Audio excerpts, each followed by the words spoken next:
লজ্জার কথা, বোনেরা আছেন, আমার শ্রদ্ধেয় শিক্ষক মুরব্বীরা আছেন, তারপর বলাই লাগে। এটা কোনো রাজনৈতিক কারণে বলছি না। সেদিন আমি আসতে আসতে একজন বলছেন যে ভাই আমাদের দেশে আবিষ্কার নাই, ইনোভেশন নাই, ক্রিয়েশন নাই, ক্রিয়েটিভিটি নাই। কে বলছে? আগে চাঁদা টাদা তোলার জন্য গুলি করা হতো।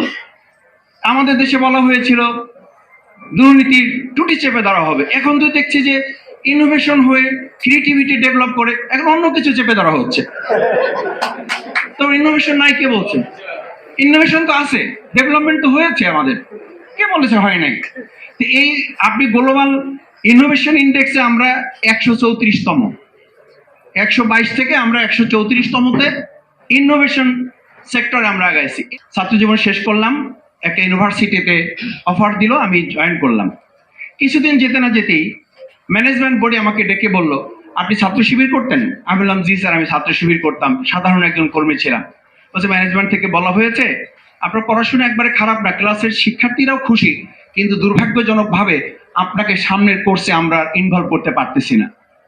আমি বললাম অনেক ধন্যবাদ, আপনি সাহস করে আমাকে এই কথাটা বলতে পারছেন এবং লিখিতভাবে দেওয়ার আগে মৌখিকভাবে সৌজন্যতা রক্ষা করে আপনার ডিপার্টমেন্ট আমাকে নিয়ে এসে এই সম্মানটুকু আমাকে দিয়েছেন, এটা আমি কোনোদিন ভুলে যাব না। উনি বললেন যে কি বললেন এটা আপনি? আমি বললাম যার আমার শিক্ষা এতটুকু আমাকে দিয়েছে। আমি একটা কথা বলি আপনাদের, আমি পার্লামেন্টে একটা কথা বলেছি, আমাদের এত লক্ষ কোটি টাকা পাচার হয়েছে, এটা নিয়ে আমরা যত না আওয়াজ তুলেছি, একটা কথা বিবেক আমাকে খুব দংশন করে। বিশ্বাস করেন 2024-এর 5ই আগস্টের পর অনেক মেধাবীরা বিদেশের বিভিন্ন জায়গা থেকে বাংলাদেশে এসে এরকম হাত ধরে বলেছিল প্রিয় বাংলাদেশ সংস্কার হবে। সেই প্রত্যাশা নিয়ে চলে এসেছি, এই বাংলাদেশে কিছু একটা করতে চাই। কিছুদিন চলে না যেতেই আবার সেই লোকেরা এয়ারপোর্টে গিয়ে বাই বাই দিয়ে আমাদেরকে বলেছিল এই বাংলাদেশের পরিবর্তন হবে না। দুর্ভাগ্যজনক, সরি, আমরা চলে গেলাম। বলেছে না বলে নাই?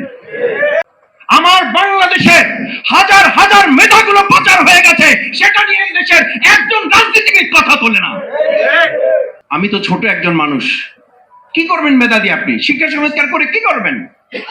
বিশ্ববিদ্যালয় ভাইস চ্যান্সেলর হবে সে, যে কমিটির সদস্য আছে। বিশ্ববিদ্যালয় চালাবে, সভাপতি হবে সে, অধ্যাপক হবে সে, প্রমোশন হবে তার। আমরা বিশ্ববিদ্যালয়ে তখন ছাত্র, first class, first, second, third, fourth, সে টিচার হবে না। টিচার হবে কে? যার ছাত্র সংগঠনের পরিচয় আছে, সে হবে বিশ্ববিদ্যালয়ের টিচার। আমার বিশ্ববিদ্যালয়, আমি যে বাংলায় টিচার, বাংলায় যেখানে আমি ক্লাস করেছি, থার্ড ক্লাস পেয়েছে শুধুমাত্র দলীয় কোটায়। অথচ 2024 সালে আমাদের সন্তানেরা রাজপথে জীবন দিয়েছে শুধু একটা স্লোগান তোলে, কোটা না মেধা, মেধা, মেধা। আর আজকে 2026 সালে 12ই ফেব্রুয়ারি নির্বাচনে আমরা দেখলাম তারপরে প্রত্যেকটা জায়গায় আবার কোটার ভিত্তিতে পুলিশ, আবার কোটার ভিত্তিতে ভাইস চ্যান্সেলর, আবার কোটার ভিত্তিতে প্রশাসক, আবার কোটার ভিত্তিতে প্রত্যেকটা জায়গায় বাংলাদেশকে কোটার রাজ্যে এটাকে গদ্যময় করে ফেলা হয়েছে।